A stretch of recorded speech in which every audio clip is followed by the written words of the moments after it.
തൃശൂർ നഗരത്തിൽ ഇടഞ്ഞ ആന വരുത്തിയ നാശനഷ്ടങ്ങളിൽ നഷ്ടപരിഹാരം നൽകാതെ ആനയെ മാറ്റാൻ സമ്മതിക്കില്ലെന്ന് നാട്ടുകാർ. ജില്ലാ ഭരണകൂടം ഇടപെടണമെന്ന് ആവശ്യപ്പെട്ട് BJP നേതാവ് B. ഗോപാലകൃഷ്ണന്റെ നേതൃത്വത്തിൽ അവിടെ പ്രതിഷേധം നടക്കുന്നുണ്ട്. നമുക്ക് B. ഗോപാലകൃഷ്ണന്റെ പ്രതികരണം കാണാം. എല്ലാവരും പേടിച്ചപ്പോൾ ഞാൻ പറഞ്ഞില്ല, ഞാനിപ്പോൾ ടൗണിൽ നിന്ന് വന്നപ്പോൾ എൻ്റെ വീടിൻ്റെ മുന്നിൽ കൂടെയാണ് ആന പോണത്. എൻ്റെ വീടിൻ്റെ മുമ്പിലെ കാർ അവിടെ കിടക്കുകയാണ്. ആന തൊട്ടിട്ടില്ല. ആ സമയത്തൊക്കെ ശാന്തമാണ്. പക്ഷെ എൻ്റെ വീട് പണി നടക്കുന്നിടത്തെ ബൈക്ക് 5 എണ്ണം തകർത്തു. 5 ബൈക്ക് എൻ്റെ വീട്ടിലെ തൊഴിലാളികളുടെ വീട് പണി നടക്കുന്ന കാർപ്പൻറ്റേഴ്സിൻ്റെ 5 ബൈക്ക് തകർത്തു. അതിനുശേഷം പിന്നെ വയലൻ്റായി പെട്ടെന്ന്. ഒരു പോലീസ് ഫോഴ്സ് ഇല്ല എന്നുള്ളതാണ്. ഇതുവരെ പോലീസ് ഫോഴ്സ് എത്തിയിട്ടില്ല. ഒരു ഇടപെടലും ഉണ്ടായിട്ടില്ല. ഇപ്പം നാട്ടുകാർ തളച്ചെന്ന് വേണേൽ പറയാം. അല്ല ഇപ്പം നാട്ടുകാർ തളച്ച, വനംവകുപ്പൊന്നും തളച്ചിട്ടില്ല. ഇപ്പം നാട്ടുകാരാ തളച്ചത്. വിവരങ്ങളുമായി തൃശ്ശൂരിൽ നിന്ന് ശ്രീജിത്ത് ശ്രീകുമാരൻ ചേരുന്നു. ശ്രീജിത്ത്, ഇപ്പോൾ ഈ പ്രതിഷേധം തുടരുകയാണോ അതോ അവസാനിച്ചോ?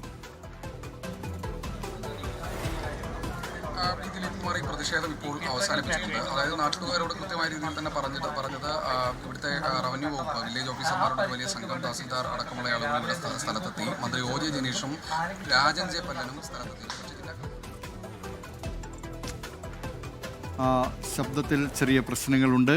ഏതായാലും ഇപ്പോൾ ആ പ്രതിഷേധം നാട്ടുകാർ അവസാനിപ്പിച്ചിരിക്കുകയാണ്. മനസ്സിലായത് റവന്യൂ വകുപ്പുമായി ബന്ധപ്പെട്ടുകൊണ്ട് ഇക്കാര്യത്തിൽ നടപടികൾ സ്വീകരിക്കാം, നഷ്ടപരിഹാരം നൽകാൻ എന്ന നിലയിൽ ആ നിലയിലുള്ള വാർത്തകളാണ് വന്നിരുന്നത്. പക്ഷേ രാവിലെ തൃശ്ശൂർ നഗരത്തെ ഈ ആന പരിഭ്രാന്തിയിലാക്കി എന്ന കാര്യത്തിൽ യാതൊരു സംശയവുമില്ല. കാറും നിരവധി വാഹനങ്ങളും ഈ ആനയുടെ ആക്രമണത്തിൽ തകർന്നിരുന്നു. ആ നാശനഷ്ടങ്ങൾക്ക് നഷ്ടപരിഹാരം നൽകണം എന്നാണ് നാട്ടുകാർ ആവശ്യപ്പെട്ടിരുന്നത്. അല്ലാതെ ആനയെ അവിടെ നിന്ന് മാറ്റാൻ സമ്മതിക്കില്ല എന്ന നിലപാടിലായിരുന്നു നാട്ടുകാർ. ഇപ്പോൾ ആ പ്രശ്നത്തിന്, പ്രതിഷേധത്തിന് പരിഹാരമായിരിക്കുന്നു. വിവരങ്ങളുമായി ശ്രീജിത്ത് ശ്രീകുമാരൻ തുടരുന്നുണ്ട്. ശ്രീജിത്ത് ശ്രീകുമാരൻ, പ്രതിഷേധം അവസാനിച്ചു. ഏതു നിലയിലാണ് അത് അവസാനിച്ചത്? പ്രതിഷേധം അവസാനിപ്പിച്ചിട്ടുണ്ട് ദിലീപ് കുമാർ. അതിൽ ഏറ്റവും പ്രധാനമായും റവന്യൂ അധികാരികൾ, വില്ലേജ് ഓഫീസർമാർ, അതുപോലെ തന്നെ തഹസിൽദാർ അടക്കമുള്ള ആളുകൾ ഈ മേഖലയിലേക്ക് എത്തി. നമ്മളിപ്പോൾ ഈ ദൃശ്യങ്ങളിൽ കാണുന്നത് ആനയെ തൊട്ടപ്പുറത്തെ പറമ്പിലാണ് താൽക്കാലികമായി തളച്ചിരിക്കുന്നത്. കാരണം ആന പൂർണ്ണമായി ശാന്തനായിട്ടില്ല. ആനയെ എന്തായാലും ഈ വാഹനത്തിൽ കയറ്റാനുള്ള നടപടിക്രമങ്ങളിലേക്ക് കടക്കുകയാണ്. ഈ ആന കൊല്ലം സ്വദേശിയുടെ ആനയാണ് എന്നാണ് മനസ്സിലാക്കുന്നത്. ആനയെ തൊഴുവിപ്പിക്കാൻ വേണ്ടി, ആനയെ തൊഴുകാൻ വേണ്ടിയാണ് ഈ പാറമേക്കാവ് വടക്കുന്നാഥ ക്ഷേത്രങ്ങളുടെ പരിസരത്തെത്തിയത്. ആ ദൃശ്യങ്ങളും നമുക്ക് ലഭിച്ചിട്ടുണ്ട്. ആന എക്സിബിഷൻ നടക്കുന്ന, പൂരം എക്സിബിഷൻ നടക്കുന്ന മേഖലയിലൂടെ, സ്വരാജ് റൗണ്ടിലൂടെ ഓടുന്ന ദൃശ്യങ്ങളും നമുക്ക് ഇപ്പോൾ ലഭിച്ചിട്ടുണ്ട്. എന്തായാലും ആന ഒരു കാറ് പൂർണ്ണമായി തകർത്തു. അതിനു മുൻപും നിരവധി വാഹനങ്ങൾ തകർത്താണ് ഈ മേഖലയിലേക്ക് എത്തിയത്. ഗാന്ധിനഗറിലെ പ്രധാനപ്പെട്ട സ്ട്രീറ്റാണ്, മെയിൻ സ്ട്രീറ്റാണിത്.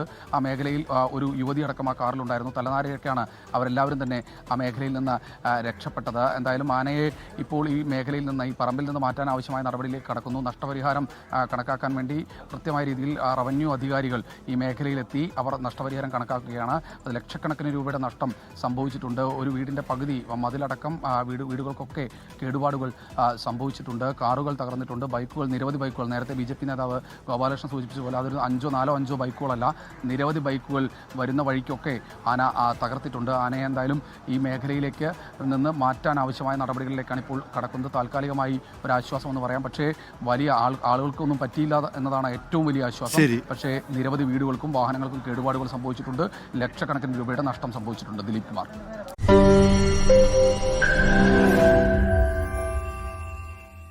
ലോകത്തെവിടെയായാലും ഏത് സമയത്തും 24 വാർത്തകളും ഓഗ്മെന്റഡ് റിയാലിറ്റി പാക്കേജുകളും എക്സ്പ്ലെയിനറുകളും വിശദമായി കാണാൻ ഞങ്ങളുടെ YouTube ചാനൽ നിങ്ങൾക്ക് സബ്സ്ക്രൈബ് ചെയ്യാം.